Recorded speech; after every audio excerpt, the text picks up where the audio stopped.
আজকে খাসা ফাখনা টমেটো নাগামরিচ কাঁচামরিচ দিয়া আলু দিয়া গরুর মাংস দিয়া একটা কারি বানাইমু। তো কার কার পছন্দ কমেন্ট করবা।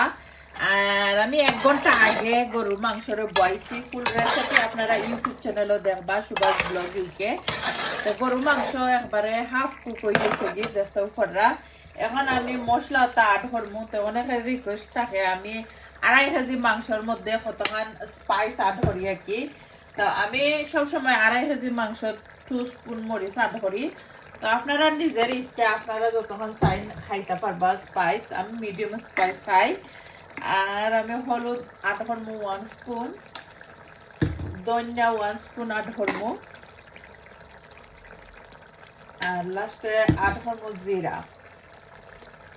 আর অনেকেই সাইন ডিটেলে জানতা রিকোয়েস্ট রইব, সবসময় আমি রিকোয়েস্ট করি আপনারা ইউটিউব চ্যানেলও দেখবা, সুভাষ ব্লগ ইউকে। ভালো লাগলে আমার ইউটিউব চ্যানেলটা সাবস্ক্রাইব করবা।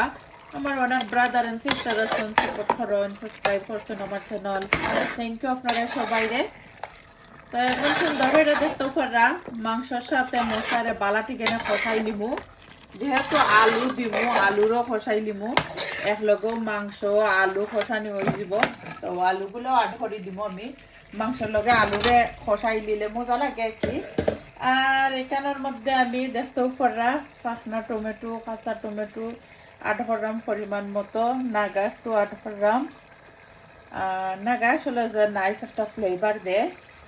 বাকিগুলো আমার আর একটা রেসিপি লাগে রাখলাম। তো আপনারা দেখতে ফুল রেসিপি ভুলবা না। গরু মাংসর লগে কাঁচা টমেটো, পাখনা টমেটো, নাগা দিয়া রানলে যে মজা হয়। আর এখন আমি বালাটি কেনে সুন্দর হইরা খসাই নিমু। আর যত বেশি খসানি হইব তো মজা লাগবো। ম্যাক্সিমাম 10 মিনিট এত টাইম থাকে যতক্ষণ সময়।